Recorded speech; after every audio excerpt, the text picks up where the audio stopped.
کفار مکہ پریشان ہو گئے، یہ عجیب آدمی ہے،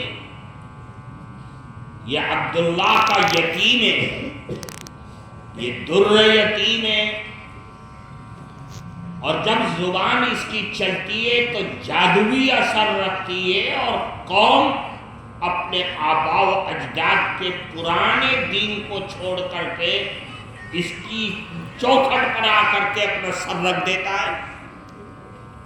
عجیب آدمی ہے۔ تو لوگوں نے بڑی لالچیں دی، کسی نے کہا چاند مانگو چاند دے دے، سورج مانگو سورج دے دے، دولت مانگو دولت دے دے، بادشاہت چاہتے ہو بادشاہت دے دے، اور اگر تم یہ چاہتے ہو کہ عرب کی نئی نویلی خوبصورت ترین عورت تم کو دے دے، لڑکی دے دے، اس کے لیے بھی ہم تیار ہیں، لیکن اپنی دعوت سے پیچھے ہٹے۔ اللہ کے نبی نے صاف انکار کر دیا کہ کچھ نہیں، سورج اور چاند بھی لا کر کے رکھو گے تب بھی میں اپنی دعوت سے اپنی تبلیغ سے باز نہیں آؤں گا۔ چھوڑ دیا، چلے گئے مایوس ہو کر کے۔ پھر مکہ مکرمہ میں ایک دار الندوہ تھا، مشورے کا گھر،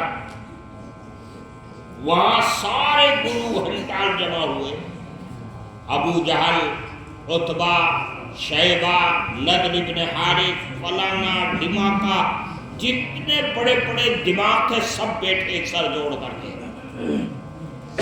دروازہ بند ہے، مشورہ چل رہا ہے، کس چیز کا؟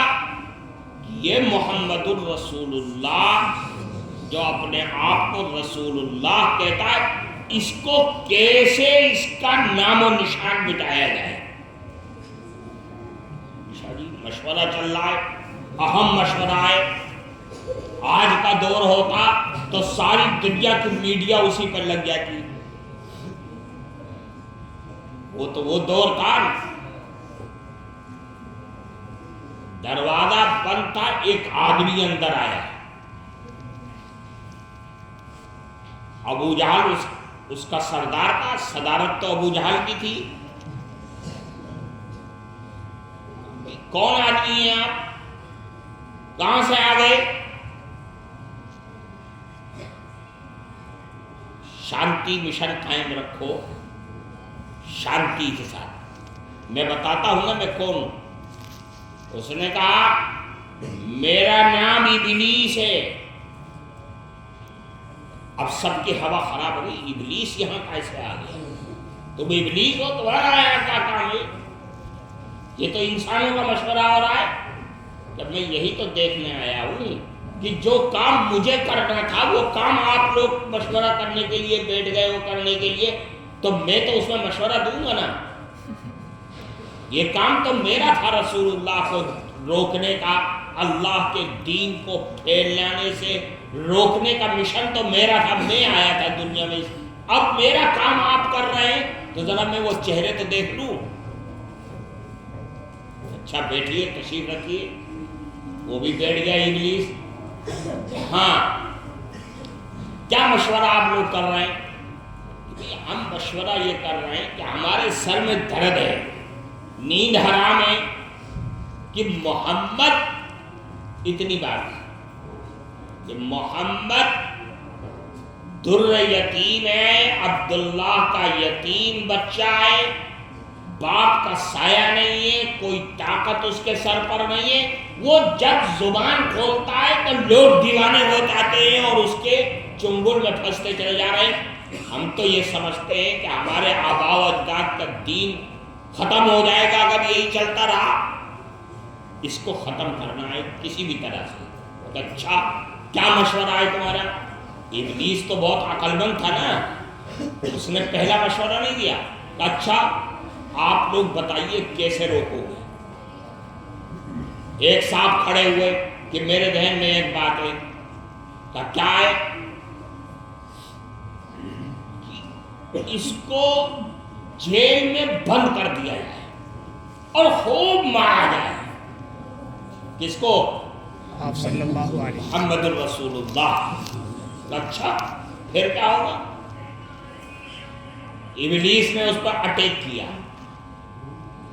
کوئی اور تو کر نہیں سکتا تھا، ابلیس نے اٹیک کیا. آپ کیا بے وقوفی والے مشورے دے رہے ہو؟ تم محمد الرسول اللہ کو جیل میں بند کر دو گے، مار پٹائی کرو گے. اپنے اپنے موبائل کو بند کر دو تھوڑی دیر کے لیے. جیل میں تم ان کو بند کر دو گے اور تم یہ چاہتے ہو کہ کامیاب ہو جاؤ گے. ارے ان کے دیوانے ابو بکر ہیں، عمر ہیں، عثمان ہیں، علی ہیں، سعد ہیں، سعید ہیں، عبداللہ بن زبیر ہیں، فلانا ڈما کا ایک لمبی. وہ تمہیں بخش دیں گے؟ وہ تو جان دے دیں گے اپنی بھی اور تمہاری بھی جان لے لیں گے. یاد ہے تمہارا یہ مشورہ صحیح نہیں ہے، کنڈم. بیٹھ جاؤ. دوسرا مشورہ دو. ایک اور کھڑا ہو گیا. اس نے کہا میرے ذہن میں ایک بات آ رہی ہے. کیا بات آئی تمہارے ذہن میں؟ کہ اس کو در بدر کر دو، مکے سے نکال کے باہر کر دو. کیا مہا بے وقوف آدمی ہو تم؟ وہ تو صرف بے وقوف تھا، تم مہا بے وقوف ہو. ارے تم ان کو مکے سے باہر نکال دو گے تو یہ مدینہ جائیں گے، حبشہ جائیں گے، دوسرے علاقوں میں جائیں گے. وہاں جا کر کے دین کی دعوت کا جب ڈکا بجے گا تو تمہارے مکے میں تو چند لوگ رہتے ہیں، دوسرے علاقوں میں آزادی کے ساتھ کام کریں گے. تو جو لہر اسلام کی 2 سال میں آنی ہے وہ تو چند مہینوں میں آ جائے گی. پھر کیا کرو گے تم؟ لہذا تمہارا بھی مشورہ کنڈم، مہا کنڈم. بیٹھ جا. اب اور کوئی بولے؟ اب سب پہ سناٹا سوال کہ میں اتنے بڑے بڑے لوگوں نے اتنا بڑا مشورہ دیا، اس نے اس کو کنڈم کر دیا، اب کون کھڑا ہوگا؟ سب سناٹا سوال ہے، خاموش چپی لگائے بیٹھے ہیں. ابو جہل جو صدر مجلس تھا اس نے کہا میرے ذہن میں ایک بات. ہاں آپ بتلائیے. کیا کہا ابلیس نے؟ کیا آپ بتلائیے. کہا اچھا میرے ذہن میں یہ بات آ رہی ہے کہ سارے عرب کے جتنے قبیلے ہیں جو یہاں رہتے ہیں ان سب کے ایک ایک جوانوں کو لے لیا جائے. یہ گجر ہے، یہ تیلی ہے، یہ جلہا ہے، یہ انصاری ہے، یہ رامگڑ ہے، یہ فلانا ہے، یہ خان ہے، یہ پٹھان ہے. ایک ایک جوانوں کو لے لیا جائے اور سب کے ہاتھ میں تلوار رہے اور سب ایک بالٹی اس کے اوپر حملہ کر دیں. اچھا جب حملہ کر دیں گے تو عرب کے اندر ایک دستور تھا کہ بھئی دیت دیں گے، دیت دو یا قاتل کو مار دو. اب قاتل ایک تو ہے نہیں، متعین بھی نہیں ہے، وہ تو موب لنچنگ ہو گئی. بھیڑ نے اٹھا کر کے مار دیا ہے، موب لنچنگ کر دی. آج کے دور میں ہم اسے کیا کہیں گے؟ Mob lynching. تو کس سے دیت لو گے؟ کس کو قتل کرو گے؟ کسی کوئی ایک قاتل تو ہے نہیں کہ اس کو اٹھا کر اس کے بدلے قتل کر دیا جائے گا. جب دیت کا مسئلہ آئے گا تو دیت سارے قبیلے والے مل کر کے دیت دے دیں گے. 100 اونٹ ہیں تو اگر ایک ایک اونٹ بھی سب نے دے دیا تو مسئلہ جو ہے رنگے میں ہو جائے گا، کوئی مسئلہ ہی نہیں رہے گا. کوئی ابلیس نے کہا ہاں یہ ہے صحیح بات. ابلیس نے کیا کہا؟ یہ صحیح بات ہے، یہ سب سے مہتوپورن بات ہے، اس کا کوئی جواب نہیں ہے. اب دیکھیے آپ کہاں مشورہ ہو رہا تھا؟ دارالندوہ میں. کہاں ہو رہا تھا؟ دارالندوہ. بند ہے کمرہ، دروازے پیک ہیں، کوئی نہیں ہے. ادھر یہ لوگ مشورہ کر کے اٹھے، ادھر جبریل امین ان کے نکلنے سے پہلے رسول اللہ کے پاس پہنچ گئے. یہ اللہ کے نبی یہ مشورہ ہوا اس طریقے سے آپ کو مارنے کا، فلانے نے یہ کہا، فلانے نے یہ کہا، فلانے نے یہ کہا، ان کی بات کنڈم، ان کی مہا کنڈم، اور اس کی بات جو ہے بالکل مان لی گئی ہے، اور آج رات آپ کو قتل کرنے کا پلان بنا لیا گیا ہے۔ قرآن کیا کہہ رہا ہے؟ وَإِذْ يَمْكُرُ بِكَ الَّذِينَ كَفَرُوا لِيُثْبِتُوكَ، قید کر دے، او یقتلوک او یخرجوک، یہ تم کو نکال کے باہر کر دے یا قتل کر دے۔ سارا پلان بن گیا۔ سارے جوان اس وقت جو اس میں شریک ہونے تھے سب آ کر کے دروازے پہ کھڑے ہو گئے کہ اب رسول اللہ نکلیں گے اور سب ایک بار بھی حملہ کر دیں گے۔ اندر داخل ہونے کی ہمت نہیں ہوئی، رات بھر کھڑے رہے وہاں۔ ادھر تو اللہ نے پلان کچھ اور بنا لیا نا۔ اللہ سے کوئی چیز چھپ سکتی ہے؟ نہیں۔ جبریل امین نے آ کے اطلاع بھی دے دی کہ اچھا جی ٹھیک ہے، اب کیا کریں؟ چلیے نکل جائیے آگے۔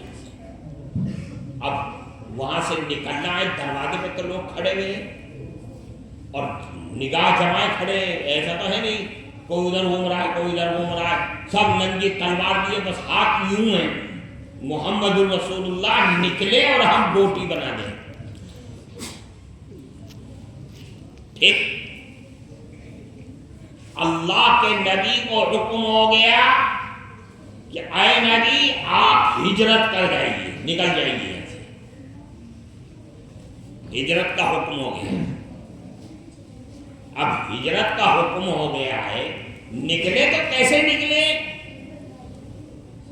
دروازہ تو ایک ہی ہے نا، کوئی چور دروازہ بھی نہیں ہے، کوئی نیچے سے سرنگ بھی نہیں جا رہی ہے، اسی دروازے سے جانا ہے، کیسے نکلیں گے؟ تو مفسرین نے اور قرآن کی آیات نے وہاں کیا اشارہ کیا؟ وَيَمْكُرُونَ وَيَمْكُرُ اللَّهُ وَاللَّهُ خَيْرُ الْمَاكِرِينَ۔ انہوں نے داؤں چلایا ادھر اللہ نے، اور کس کا داؤں زیادہ بہتر ہے؟ قادر مطلق کون ہے؟ اللہ۔ طاقتوں کا مالک کون ہے؟ اللہ۔ تو اس قادر مطلق سے جنگ ہو رہی ہے۔ کون کر رہا ہے جنگ؟ جن کا اپنا بھی کچھ پتہ نہیں کہ ہم کہہ کیا رہے ہیں اور کر کیا رہے ہیں۔ اچھا جی چلو جی اب نکلنا ہے۔ اللہ کے نبی نے اس رات حضرت علی کو تو اپنے بستر پر سلا دیا، امانتیں ان کے حوالے کر دی کہ تم یہاں رہو، ہم تو چل رہے ہیں۔ حضرت ابوبکر کو ساتھ میں دیا۔ اللہ کے نبی گھر سے باہر نکلے، دشمنان اسلام دروازے پہ کھڑے ہیں، اللہ نے ان کے آنکھوں کو پردہ ڈال دیا۔ رسول اللہ نکل گئے، کسی دشمن نے ان کو دیکھ بھی نہیں پایا، اور اللہ کے نبی صحیح سالم وہاں سے نکل گئے۔ بچانے والا کون ہے؟ اللہ۔ دشمنوں کے نرغے سے نکل رہے ہیں اور دشمن وہاں کھڑے ہیں، آنکھیں پتھرا گئیں، چندیا گئیں، بے نور ہو گئیں۔ رسول اللہ نکلتے ہوئے چلے گئے اور کسی کو کچھ پتہ نہیں چلا، کسی کو کچھ پتہ نہیں چلا۔ قرآن اس کا نقشہ کھینچتا ہے۔ پھر آگے کیا فرمایا؟ وَإِذَا تُتْلَى عَلَيْهِمْ آيَاتُنَا قَالُوا أَسَاطِيرُ الْأَوَّلِينَ۔ اور پھر پوری تفصیل بیان کرتا ہے۔ قرآن کی اس آیات سے ہمیں اور آپ کو جو سبق دیا گیا ہے وہ سبق یہ ہے کہ اللہ نے دین اسلام کو، رسول اللہ کی ذات گرامی کو، آپ کی نبوی تعلیم کو دنیا میں اس لیے نہیں بنایا کہ لوگ آپ کو مار کر کے، ختم کر کے، صفحہ ہستی سے مٹا کر کے دین اسلام کے نام و نشان کو مٹا دیں۔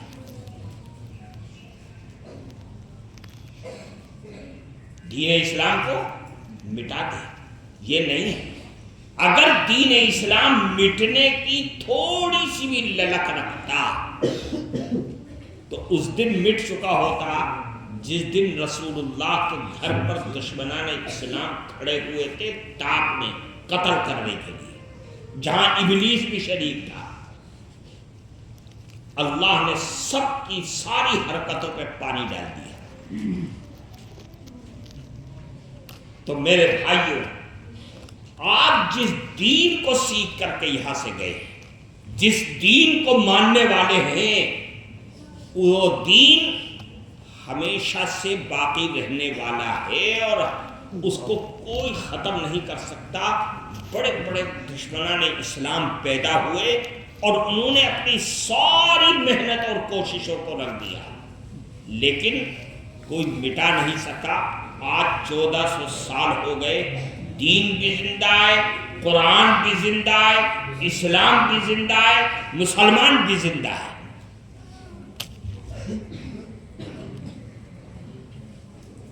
تو قرآن جو اللہ کی کتاب ہے، اس نے کیا کہا؟ جو سب سے بڑا دشمن تھا قرآن کا اس وقت، وہ نضر بن حارث تھا۔ اس نے کیا کہا کہ یہ تو اساطیر الاولین ہے، پرانے لوگوں کی کہانیاں اس کے اندر ہیں اور کچھ نہیں۔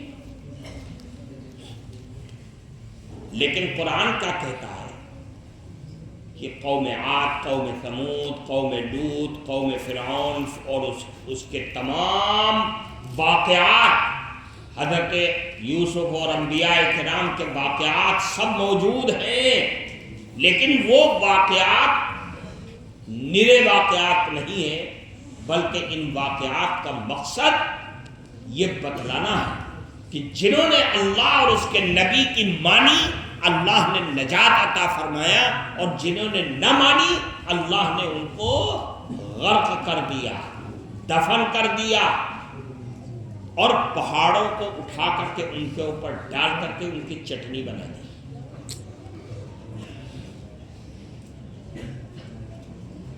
تو قرآن کا کہنا وَإِذَا تُتْلَىٰ عَلَيْهِمْ آيَاتُنَا، یہ وَإِذَا تُتْلَىٰ عَلَيْهِمْ آيَاتُنَا قَالُوا أَسَاطِيرُ الْأَوَّلِينَ۔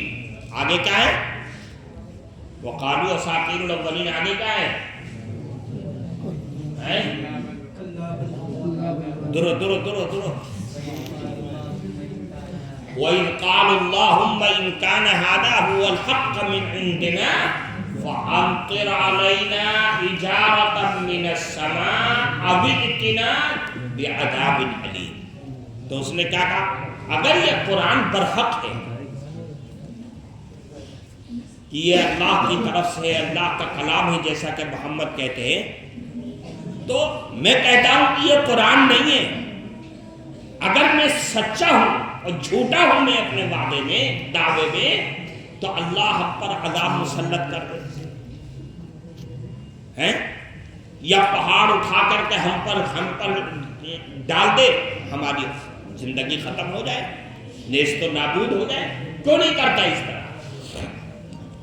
تو یاد رکھو اللہ کا نظام ہے، وہ نظام یہ ہے کہ اللہ عذاب نہیں دیتا، اللہ ایک دم عذاب نہیں دیتا۔ قرآن میں اللہ نے کیا فرمایا؟ وَمَا كَانَ اللَّهُ لِيُعَذِّبَهُمْ وَأَنْتَ فِيهِمْ۔ کیا فرمایا کہ اللہ اے نبی، ہمارا یہ نظام اور یہ دستور نہیں ہے کہ یہ عذاب کو ان کی مانگ کر رہا ہے، ہم اس کو اوپر پہاڑ برسا دیں، یہ نہیں ہے۔ اور یہ مشکل بھی نہیں ہے کیونکہ ہم تک کر کے آئے ہیں، جس کو یہ پہلے لوگوں کی کہانی بتا رہا ہے، ہم یہ سب کر کے آئے ہیں۔ قوم عاد کو، قوم ثمود کو، قوم نوح کو، سب کو کسی کو غرق کیا، کسی کو زمین میں دفن کر دیا زندہ، کسی کی مکانات اور اس کے علاقے اور اس کے پہاڑوں اور اس کی مٹی کو یوں اٹھایا اور الٹا یوں گرا دیا۔ یہ سب ہم کر کے آئے ہیں۔ دیکھو قرآن شریف کے آیات میں ہے کہ نہیں، فرعون کو ہم نے کیسے تباہ کیا، غرق کر دیا۔ قوم عاد اور قوم ثمود کی بستیوں کو یوں کر دیا اٹھا کر کے۔ یہ سب تو ہمارا بائیں ہاتھ کا بھی کھیل لیں گے ہیں، لیکن اے نبی ہم آپ کی موجودگی میں ان کو عذاب دے دیں، یہ ہمارا نظام نہیں ہے، ورنہ دنیا یہ کہے گی کہ محمد رسول اللہ ظالم تھے خدا نخواستہ، انہوں نے عذاب دلایا اور قوم کو تباہ و برباد کر دیا۔ دنیا یہ کہے گی ہم نے آپ کو رحمت للعالمین بنا کے بھیجا ہے۔ کیا بنا کے بھیجا ہے؟ رحمت للعالمین بنا کے بھیجا ہے۔ لوگوں نے آپ پر پتھر برسائے، آپ نے ان کو معاف کیا۔ جو بڑے بڑے ظالم تھے فتح مکہ کے موقع پر، آپ نے ان کو معافی کا عام اعلان فرما کر کے دامن اسلام کو بڑھاوا دے دیا۔ اس لیے ہمارا یہ نظام نہیں ہے کہ ہم ان کو عذاب دے دیں ابھی، ہاں جب موقع آئے گا دیکھیں گے۔ آ گیا 1 سال کے بعد موقع، جنگ بدر میں جتنے کفار مکہ تھے، ابو جہل ہیں، عتبہ ہیں، شیبہ ہیں، یہ ہیں، فلانے ہیں، ڈھماکے ہیں، جتنے بھی مگر مچھ تھے سب کو بدر کے اندر دیکھ لیا گیا۔ 70 کفار مکہ قتل کر دیے گئے۔ دار الندوہ سونی ہو گئی، ختم ہو گئی، اجڑ گئی، سارے کہاں گئے؟ سب نیست و نابود ہو گئے۔ تو میرے بھائیوں، ہم جس دین کو، جس مذہب کو مانتے ہیں، اس دین اور شریعت میں ہمیشہ سے یہ معاملہ رہا ہے اور ہمیشہ رہے گا۔ اس لیے آپ لوگ جہاں ہیں مضبوطی کے ساتھ اپنے دین کو پکڑے رہیے، قرآن سے وابستہ رہیے، خوب کماؤ، خوب کھاؤ۔ آپ نے اپنی جو شکل بنا لی، ہمیں کوئی اعتراض نہیں ہے، وہ آپ کا اپنا ذاتی مسئلہ ہے۔ آپ پینٹ شرٹ پہنو، آپ کا ذاتی مسئلہ ہے۔ آپ بڑے بڑے بال رکھو، آپ کا اپنا ذاتی مسئلہ ہے۔ آپ کے چہرے پہ داڑھی ہو یا نہ ہو، آپ کا ذاتی مسئلہ ہے۔ آپ سمجھیں، آپ کا ضمیر سمجھے۔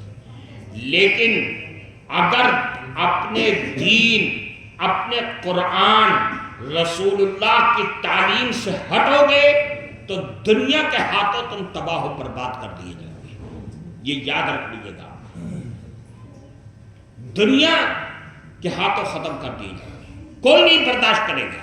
ہاں جب تک دین پر قائم رہو گے تو یاد رکھو تمہارا دشمن نیست و نابود ہو جائے گا اور تم دشمنوں کے ہاتھوں تم برباد نہیں ہو پاؤ گے۔ یہ یاد رکھیے گا، یہ میسج لے کر کے یہاں سے جائیے گا۔ کسی بھی ماحول میں رہو، اپنے دین کو مت چھوڑو، نماز نہ چھوڑو، قرآن کا پڑھنا پڑھانا مت چھوڑنا، بس باقی جو چاہو کماؤ، جہاں چاہو جتنا چاہو کماؤ، دنیا کی جس عیش میں چاہتے ہو تم پڑھ کر کے اپنے مکان، اپنی دنیا، اپنے سب کو آباد کرو، ہمیں اس سے کوئی اعتراض نہیں، ہمیں خوشی ہوگی، آپ کے لیے دعا کریں گے، لیکن دین کو مت چھوڑنا۔ یہ فتنوں کا زمانہ ہے، یہ فتنوں کا دور ہے، یہاں فتنے ہر دن جنم لیتے ہیں، کوئی شکیل بن حنیف کی شکل میں، کوئی انجینئر مرزا کی شکل میں، کبھی گوہر شاہی کی شکل میں، کبھی فتنہ قادیانیت کی شکل میں، کبھی فتنہ بدعت کی شکل میں، ہر طرح کے فتنے۔ لیبل ان کا بالکل ایسا ہوگا جیسے ابھی یہ محراب و منبر سے اٹھر کر کے آ رہے ہیں، لیکن اندر ان کے وہ بھرا ہوگا جو آپ کے ایمان اور عقیدے کو ختم کر دے گا۔ اس لیے آپ یہ سمجھیے کہ جس دین، جس مذہب کو میں نے اپنے مدرسوں سے پڑھا ہے، اپنے استادوں سے پڑھا ہے، وہ دین اصل ہے، وہ مذہب اصل ہے۔ دنیا اگر اس کے خلاف کہہ رہی ہے مت جائیے۔ کوئی نئی چیز آ گئی آپ کی سمجھ میں نہیں آ رہا ہے، ہم سے پوچھ لیجئے، اپنے استادوں سے پوچھ لیجئے، اپنے ساتھیوں سے پوچھ لیجئے، اور پوچھ کر کے اس پر عمل کیجئے، اس پہ ہاں یا نہ کیجئے۔ بات سمجھ رہے ہیں؟ یہ بہت اہم چیز ہے۔ آپ یہاں سے تو چلے گئے، اپنے اپنے علاقوں میں کام کر رہے ہیں، کہیں 10 کے بیچ میں اکیلا ہے، کہیں 100 کے بیچ میں اکیلا ہے، کہیں 1000 کے بیچ میں آپ اکیلے ہیں، لیکن کبھی مرغوب مت ہونا۔ جو دین آپ کو اللہ نے عطا کیا ہے بغیر مانگے، وہ دین ایسا دین ہے، وہ رسول اللہ کی ذات ایسی ذات ہے، وہ اللہ کی ذات ایسی ذات ہے جو آپ چراغ لے کر کے بھی ڈھونڈو گے اس کا بدل نہیں مل سکتا ہے۔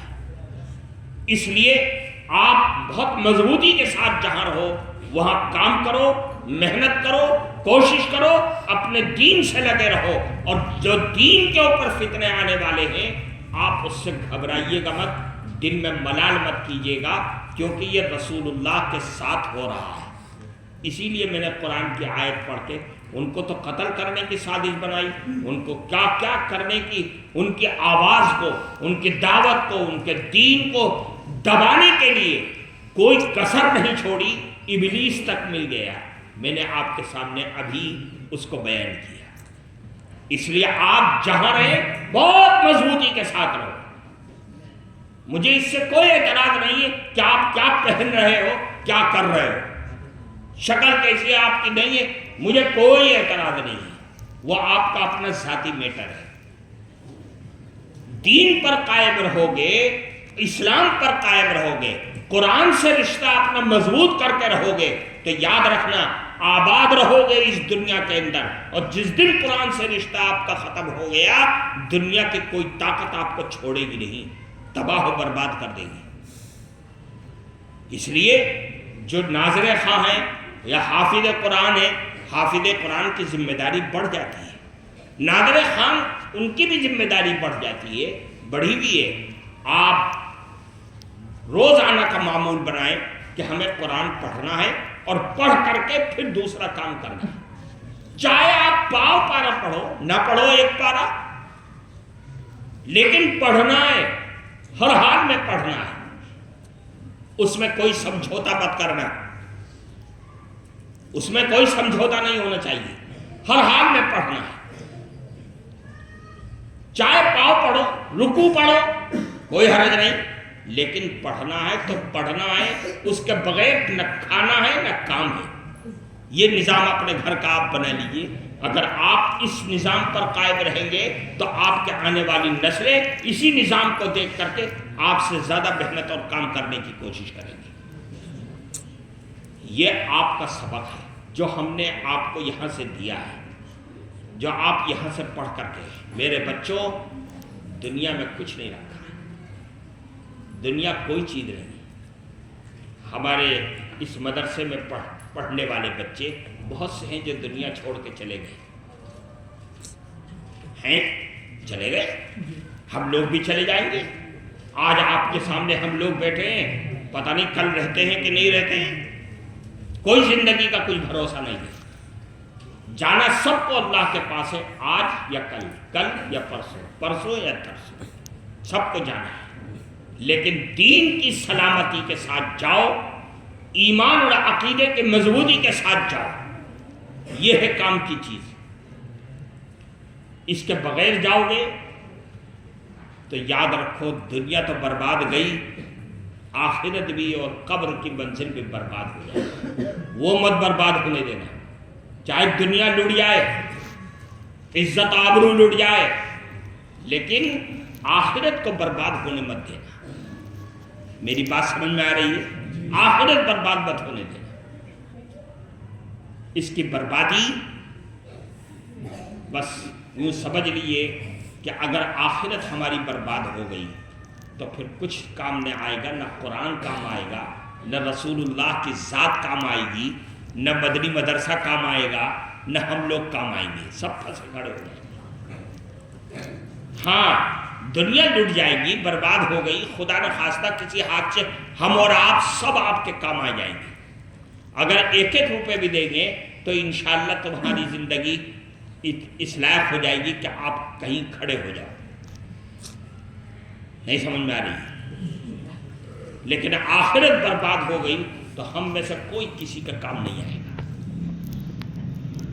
اس لیے میرے بھائیوں، میرے بچوں، آپ کو دیکھ کر کے آج مجھے بڑی خوشی ہے کہ میں اپنے ان بچوں کو دیکھ رہا ہوں جن بچوں نے یہاں مختلف اوقات میں، مختلف دنوں میں، راتوں میں یہاں رہ کر کے محنت کی، اس مدرسے سے تعلق رکھا۔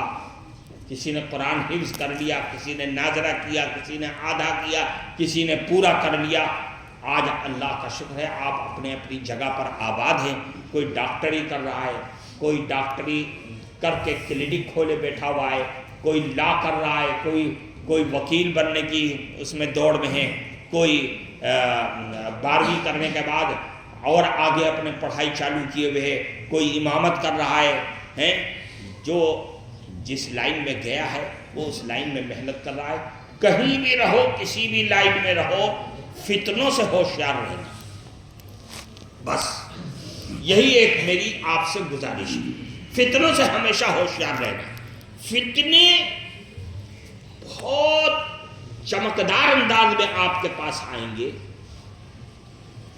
ہر آدمی ان فتنوں کا مقابلہ آپ نہیں کر پائے گا۔ آپ بس صرف یہ سوچنا کہ ارے بھائی میرے استاد تو اس طرح نماز نہیں پڑھتے تھے جیسے یہ بتا رہا، میرے ابا نہیں پڑھتے تھے، میرے گھر میں نہیں کوئی پڑھتا، میرے مدرسے میں کوئی، اس کا مطلب یہ کہ یہ جھوٹا ہے، پیچھے ہٹ جاؤ سے، چل بیٹھ۔ ارے بھائی یہ قرآن میں لکھا ہے، ارے تو چاہے 10 حدیثیں لیا، میں نے تو دیکھا نہیں اپنے استاد کو، جب تک کہ میں ان سے پوچھ نہیں لوں گا میں اس طرح نماز پڑھوں گا نہیں۔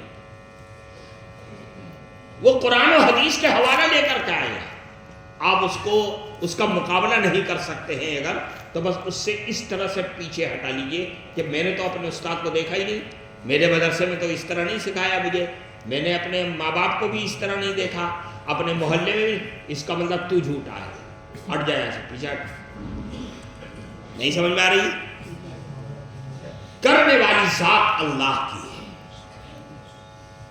تعلیم وہی معتبر ہے جو اللہ اور اس کے نبی نے ہمیں اور آپ کو دیا ہے۔ باقی آپ جس میدان میں رہیں، جو تعلیم حاصل کرنا چاہیں وہ کریے، خوب محنت کیجیے، خوب آگے بڑھیے، خوب آگے بڑھیے، خوب آگے بڑھیے، لیکن اپنے دین کو کی سلامتی کے لیے ہر لمحہ فکر کرتا رہیے گا۔ بات میری سمجھ میں آ رہی ہے؟ یہ تو میری آپ سے وہ گفتگو تھی جو مجھے آپ کو سبق دینا تھا۔ دوسری بات یہ ہے کہ میرے بچوں، 2018 میں آپ کی جلسہ دستار